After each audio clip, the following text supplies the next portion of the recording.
Nick, I'm really pleased you can join me today. How have you been coping over these past weird few months? It has been a weird few months. Yeah, it's been okay. Things have been tough at different stages. Yeah, quite difficult to work at times as well. But I'm sure there's lots of people that have been in a similar situation. So just trying to plod on through at the moment. No, I mean I don't blame you, man. This is just the way things this have been for everyone. But um, Yes. particularly interesting to me is how have you sort of how has this period impacted your research in general? It's a really good question, and I feel quite fortunate in a sense that if this had happened to me maybe a year or so ago, it really would have had quite a detrimental impact on my research because I was still out in Estonia conducting interviews, still meeting people, and that obviously would have been affected quite badly. I was quite lucky that this was in my write-up period for my thesis, so there hasn't been any sort of primary research taking place. But it has been really difficult to sort of analyze and put all that data together and kind of think critically in this current time. And I'm sure lots of people in academia are struggling with those sort of problems at the moment as well. No, that's a really interesting insight for someone that's actually in a period where you have to be critical. Um, what do you think it is that's giving you this mental block where you can't think as critically as you'd like? I think it might just be my personal experience, like particularly at the moment in my own research, I'm doing quite a bit of what perhaps you would call heavy lifting, and there's lots of theories juggling about and lots of different interview data that I'm using that really, if there wasn't this going on outside at the moment, it perhaps would be a little easier because I'd have my normal day-to-day life still ongoing in the background. So I think it's just that element of not really going out and doing things that I would do normally that has really impacted upon my ability to write as well. And I do know that that's quite a common situation across the community at the moment. So I don't think I'm alone in thinking that. And not even in academia, I think everyone's struggling with the sort of day-to-day balances, aren't they? It's just a difficult time for everyone. That's right. That's right. I mean, it's not just people working on their PhDs. It's in general, even academics have reported the same thing. So it's a really interesting insight. So tell me a bit about your research. What is sort of the main theme of your research? So the main theme of the research, and if this is, I can sort of break this down, but I'm looking at the sort of geopolitical, the diplomatic, and the legal implications of when data is being stored in another territory. So I'm kind of trying to understand what happens when states move their data outside of their own borders. And in this particular context, I'm looking at states doing that because they're perhaps concerned about an impending crisis or an emergency. So I'm kind of looking at the ways in which states look to future-proof themselves.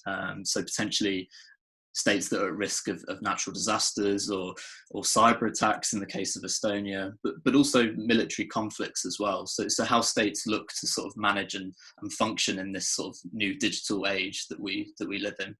hmm And that's a very interesting area to investigate. And I can imagine there's all sorts of avenues we can take this conversation down. But let me start off by asking why did you resort to sort of looking at data and moving data outside of a country's borders?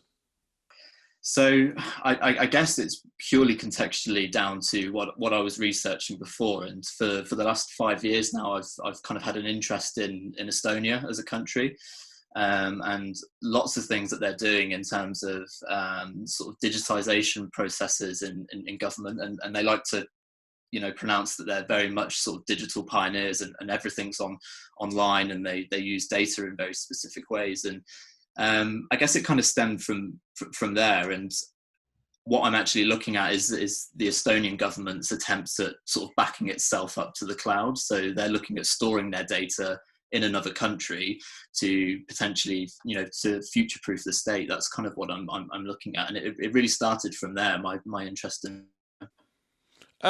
It's interesting you're looking at Estonia.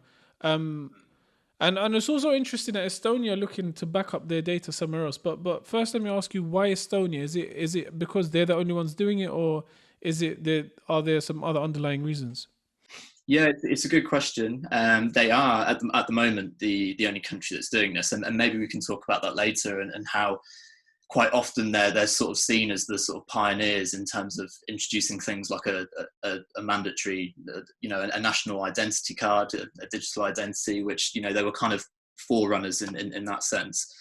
And yeah, so it kind of stemmed from there really, and I was really sort of drawn in by the sort of developments that they were bringing about over the past 20 or so years, and also the sort of historical context behind it, because they only regained their independence in 1991, and they've had quite a fascinating journey and trajectory from there, and that kind of caught my attention as someone from a geography background, for a number of reasons, trying to find out why that happened, and what sort of motivations they have to sort of introduce something quite innovative like the data embassy.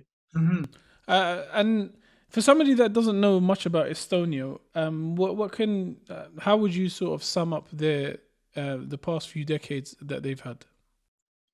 Yeah, so like I said, it's been an interesting 30 or so years. They that's obviously not their only history, but they regained independence from the Soviet Union after being occupied for a large proportion of the 20th century. And this is a very, very small country of 1.3 or 1.4 million people, on the border of Russia, part of the Baltic states, just south of Finland, so it's located in northeastern Europe. And really throughout the 90s, what the government tried to do was to introduce lots of, they basically realized that they were very much, they didn't have a lot of resources, and they needed to find something, a sort of niche in a way, and really they looked to technology in order to streamline lots of processes, sort of everyday processes, and how government works and functions. And what they essentially did was introduce lots of different initiatives around that point. This is where I'm sort of going a bit off topic now, and sort of rambly, so I apologise about that. No, it's good. No, it's really good background information, because it would then explain why Estonia is, putting itself at the forefront of these innovative solutions or alternative ways of doing things. So you started your research looking at sort of these data embassies. What are the main sort of arguments for and against having data centers in general? Data centers specifically, or would you say? Data embassies. Data embassies. So I guess there are sort of conflicting arguments there. One of the main reasons why you could see this as being quite important is for a country like Estonia, that gradually over the years has brought about this gradual process of becoming more digital. The flip side of that is that they're also more dependent on that digital infrastructure. So that the day-to-day functioning of the state is very much reliant upon its digital infrastructure and data. So they feel very insecure, and potentially in the event of an emergency, whether it be a cyber attack or some kind of military event or conflict taking place, that they would need to have some kind of fail-safe and an opportunity to still continue to function and to have backups of that data. So that there are lots of logical reasons behind that, and I guess that's kind of the pro of that. But there are also lots of outstanding legal questions that are around this as well, and like how should governments sort of respect the integrity of other governments' data when it's stored in the cloud? And these sort of questions are new, and I personally don't have the clear answers to that at the moment. But there are lots of outstanding questions around notions of data sovereignty and how governments sort of try to localize and control data within their borders, that this project kind of goes against, actually. Traditionally, states want to store their data inside their own territory, and Estonia is kind of looking at the complete flip side of that and seeing what happens when they store it in another territory instead. I wonder, has there been a public response to it? It's a really good question, and it's one that I was actually asking lots of interviewees whilst I've been in Estonia. You could imagine if this was taking place in the UK, for example, there would probably be uproar in the press if the UK government, if Boris Johnson decided that we were going to store UK data overseas. And without going into too much detail, I think there are lots of different conflicting arguments. I will say, overall, there hasn't really been much of a public conversation in Estonia about this, but that actually stems from them having quite some like to believe, a higher degree of trust between citizen and state. Lots of Estonians like to say that they're more trusting in their government and how they handle their data. So some people have told me that perhaps that has led to there being, that there isn't actually a need for a conversation, that they trust what their government is doing is the right thing. And there are also lots of technical elements to that as well, and that the fact that the data they're storing is encrypted, heavily encrypted, and these sort of things that sort of help to engender that degree of trust between citizen and state. So there's a couple of things that come to mind as a result of this. So the first is why did they choose Luxembourg? What is it about Luxembourg that made Luxembourg this trustworthy place they can store their data in? Yeah, it's a really interesting question as well. And I'd preface it just by saying that there's initially Luxembourg wasn't the first country that they decided to partner with. They were looking at storing data in the UK. And there are lots of different things that happened in that. Initially, they were looking at doing this around 2013, and as things were moving forward, Brexit happened in the UK, and there are lots of people that believe that perhaps put the shutters on that from taking place. But really, Luxembourg is, lots of government officials have told me that it's a kind of ideal location. It has very good sort of communications infrastructure, being located in the center of Europe. It's located in this thing called the Golden Triangle, which is between, I think, Stuttgart, Luxembourg, and the third city escapes me now, sorry. And it has very good sort of data center infrastructure as well. And it has a really high density of secure, high-tiered data centers. And I won't go into too much detail into what that means, but that they have I think they have the highest number of tier 4 data centers in the country. So they're kind of seen in a way as a sort of hub for data centers, and they have very good connectivity. And I think given that they're both two really relatively small countries with similar sort of technological mindsets, that helped as well. And they since then have forged quite a productive relationship with one another through this. It kind of reminds me of banking in a sense, in that, countries around the world tend to sort of store their gold or reserves, or even have a lot of investment in other countries. Do you think this is what's happening now with data, where they're starting to see it as an opportunity to, but I guess from a sort of national security standpoint, to store in data in Luxembourg? Is it going to be a new thing? Is it going to be a market, do you think? So two points there. I think there is sort of historical precedent in this as well. And if we look back at what happened during the World War, for example, lots of countries in Europe used not only London, but other countries as well as sort of repositories in a way, and that they would move data in the sort of analog sense, whether that's sort of records or gold, to other countries for safe storage. And I guess I'm trying to tease out in some of my work whether this is the sort of new digital version of that the state is looking to safeguard its records and archives in another country.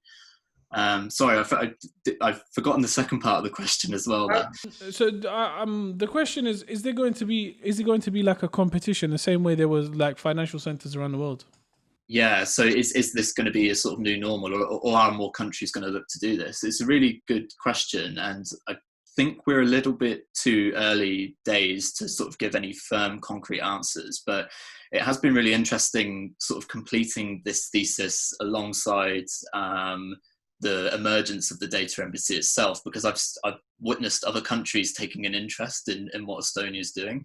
And just in the last couple of years, we've seen Monaco. So the Principality of Monaco is now looking to use Luxembourg in use Luxembourg's data centers in a similar way to back up its data there.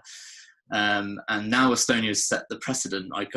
Set a precedent. I could see lots of countries following suit.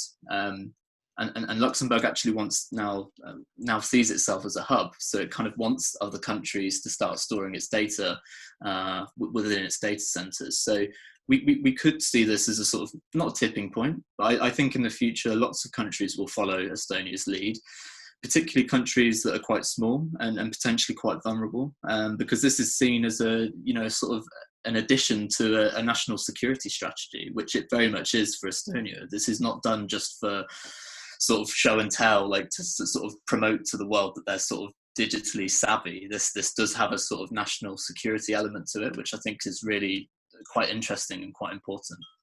How successful has it been so far for them? Again, it might be too early. There have been lots of hiccups along the way. I wouldn't say disastrous hiccups, but so a kind of story I like to tell is that initially they didn't want to use data centers. Well, that initially wasn't the plan. Estonia wanted to back up their data to actual embassy locations around the world. And so they would have been backing up their data traditionally to traditional embassies in different countries.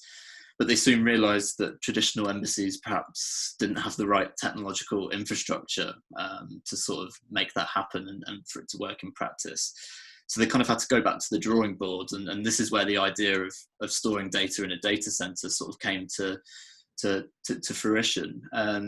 And I guess one of the major sort of initial hiccups was from a legal perspective. How can this space in a data center function like an embassy? Like it just wouldn't work. It wouldn't be recognized under international law. The Vienna Convention was written over 50 years ago. How could you define a space within a data center as functioning like an embassy? So they had to go back to the drawing boards, and after sort of building on this relationship with Luxembourg, they ended up coming up with sort of an agreement between the two countries, a bilateral agreement, and that has meant now that space within a data center is now technically deemed Estonian jurisdiction, Oh, right. which is quite unique, and this has never happened before. So it's not yet recognised on a global stage, but what these two countries have done have agreed to treat it like an embassy and to sort of give diplomatic immunity to that data as if it were a traditional embassy. And that, I guess, should be deemed quite a success. Like whether or not other countries look to do this in the future or not is, not irrelevant, but it's not important right now. What's important that two countries have agreed this novel form of diplomatic cooperation in a way, which has never happened before. I guess that should be seen as a success. Oh, definitely. I mean, it sounds like a really interesting development and something that I suppose can expand over the next, say, a couple of decades. But the thing that I'm sort of struggling with, I can understand someone like Estonia having these motivations because of obviously their history and their sort of alignment with Europe and NATO as opposed to Russia, which makes them sort of in this weird place where they'll have these motivations. Do you think it's a safety thing, or do you think it's something that governments around the world should consider anyway? Yeah, so that's another really interesting question. Like in my research, one of the main sort of areas I'm looking at is what are the true motivations. And initially, I, like many others, were perhaps taken in by initial headlines that were written about the data embassy, and they were very much hyperbole maybe, that they were saying that Estonia is scared and it's looking to back its data up abroad because it's scared of Russia. and I've subsequently found out over the course of completing this research that actually there are more sort of everyday practical considerations to sort of to consider. And as I mentioned earlier, because Estonia is so dependent on its data and its information systems, this kind of for lots of, particularly for government officials, they do see this as the sort of logical thing to do. And they actually believe that in the future, most states should be looking at doing something like this in order to sort of future-proof data, because now obviously states are beginning to digitalize more, archival records are beginning to become digitalized. So yeah, your point about whether other states should follow suit, I think that's the Estonian government's message now, actually, which I've sort of picked up in my research, is that they don't really want this to be seen as a sort of reactionary effort to its potential security or geopolitics of the nearby, the nearby area. That actually there are sort of practical considerations that other countries should be looking to do this as well. I mean, it's very strange. It's a very strange conversation when it comes to states dealing with it, because on the one hand, you have people in general have trusted multinationals who use Amazon Web Services or some other data center around the world to store their data. So when it comes to your personal data about all sorts of things, it's not really much of a debate or conversation. But when it comes to sort of this idea that it's national, a national identity or a national sort of issue, then it becomes a real debate and a hot topic. So what is really the difference between a multinational doing it and between a nation doing it? So I think in this regard, what we need to remember in this context is that Estonia is not storing this in a data center that's owned by a private company, and there are lots. I think there are lots of differences there that need to, that kind of needs to be underscored. And in this case, the Estonian government is using a data center that's owned and operated by another country and another government, and there are lots of. Again, I'm not a legal scholar, but I think from a legal perspective, that's much easier to sort of understand that there are not any, that there couldn't be any potential sort of problems with that in the future. And the agreement that's been signed between Luxembourg and Estonia sort of has that written in, not set in stone, obviously, but has sort of brought that to the fore. Again, that perhaps didn't make as much sense as I could have done there. I mean, no, it does, but it does sort of explain, because essentially, there's this ultimately it's agency and it's ownership, and that makes sense to sort of say, well, if they're not relying on a data center, then and they're actually owning the property, then it's something else, which makes sense. I want to ask you a bit about your background. So what led you to deciding you're going to do a research? What's your background? What's the story behind it? So for me, it's almost scary to think now, almost 9 years ago, I started my undergraduate in Aberystwyth in Wales, and I'm actually a geographer by trade. I was studying human geography and international politics. And I've kind of always just been interested in how the world works and how the world functions, but also how sort of states operate, and just had a sort of general interest in world affairs. And from there, I moved from Aberystwyth to Royal Holloway to study an MSc in geopolitics and security. And that was a sort of real eye-opener in itself. I was given lots of exposure to lots of different ways of thinking and different sort of theories, but also the sort of practical side as well. So I had an opportunity, had lots of opportunities to sort of go and explore or spend days at think tanks and large organisations like the IMO in London, which is the sort of International Maritime Organisation.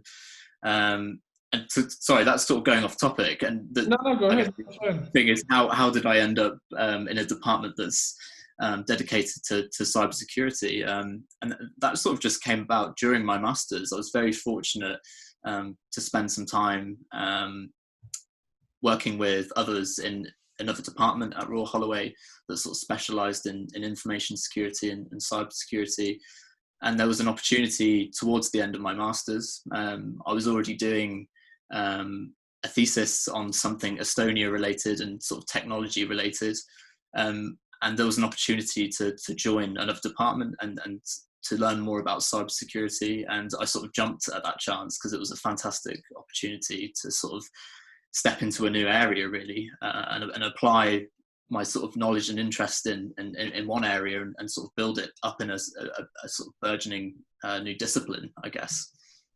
And now that you're coming up to sort of the finishing line of your PhD, how has the experience in the CDT been for you? It's been phenomenal. Pretty much from start to finish. I'm not going to lie, there have obviously been difficult times. I think everyone has those throughout their PhD, but there have been so many opportunities over the past 4 or 5 years, whether that's sort of having internships. So I've spent some time in the cabinet office in government. So I spent 3 months there, which is a fantastic opportunity. Working on an array of different projects, not related to my research necessarily, but lots of sort of new life skills and career skills learned in that time. Also spent some time as a visiting researcher out in Estonia, and I don't think I would have got that opportunity if I wasn't part of the CDT. But one of the main sort of benefits of being part of this department and the CDT itself is the sort of interdisciplinarity that takes place.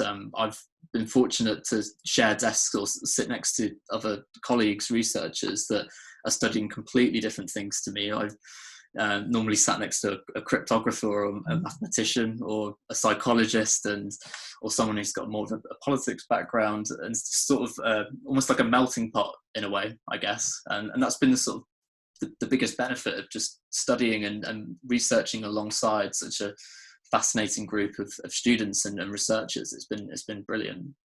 It's really interesting to sort of get I guess feedback from somebody who's come from some a background that's completely different, and come into this world that is, I guess, sounds very intimidating, because cybersecurity doesn't sound like it's for the faint-hearted.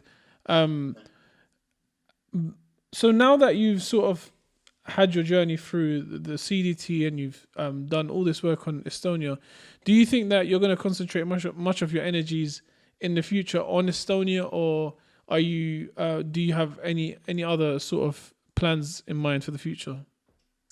It's always the difficult question. I'm constantly asked by my family, what are you going to do next? So I obviously I've spending so much time researching in one particular area is great. You end up knowing so much about Estonia culturally, politically, all these different things, and develops a deep fascination in the country. But at the same time, it's always great to broaden your horizons and learn more about particular regions and other parts of the world.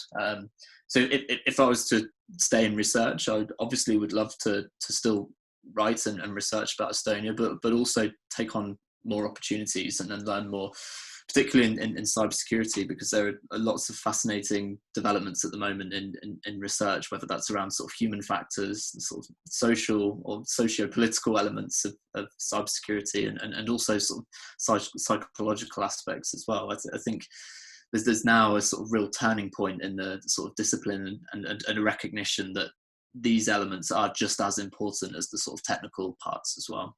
Mm-hmm, absolutely. And so what advice would you give somebody who is looking to take on a PhD, or considering looking at somewhere like the CDT?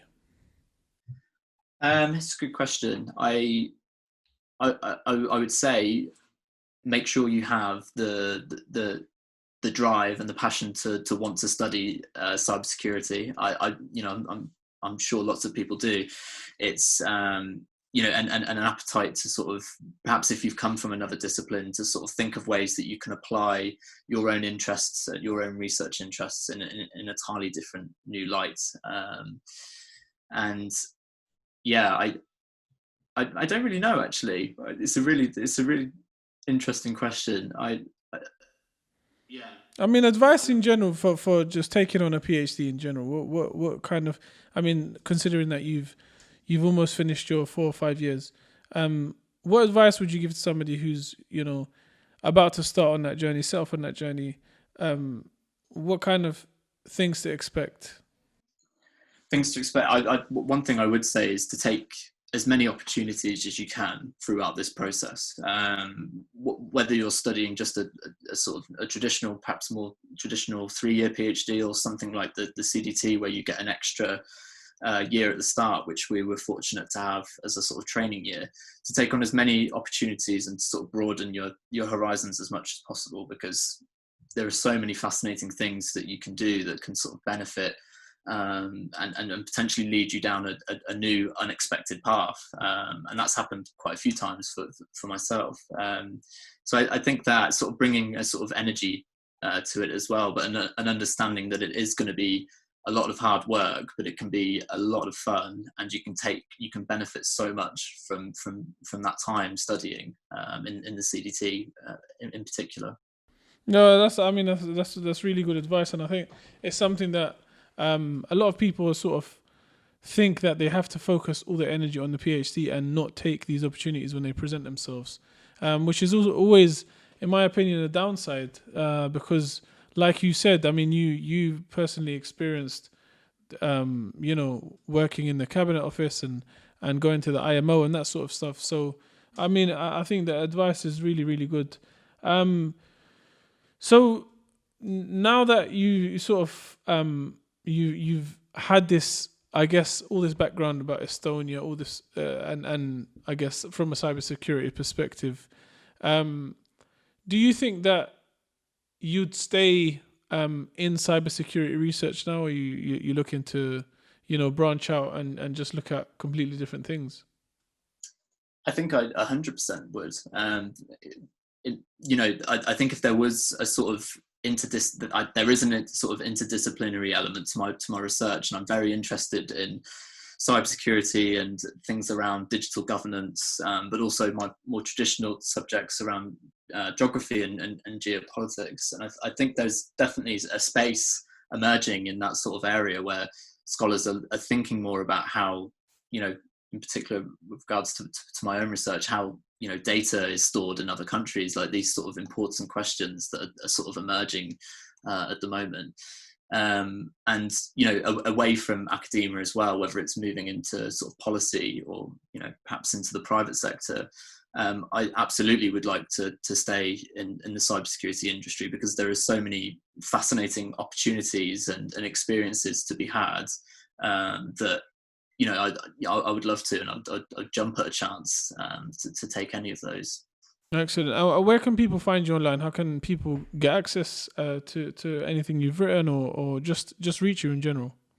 So you can grab me on Twitter. My handle's at nickdr92, and I don't have a personal website, but I'm more than happy to talk to people on Twitter, and I have a sort of personal profile page on our Royal Holloway website. So if you just searched Nicholas Robinson instead of Nick, or I think Nick would show up as well, you can find a sort of background to my research and a list of publications as well. And I'd love to. We'll link both of them anyway, so people can reach you a lot easier. Nick, well, it's been a pleasure speaking to you. I've really enjoyed that, and I hope to have you on very soon again. Perfect. Thank you. Cheers.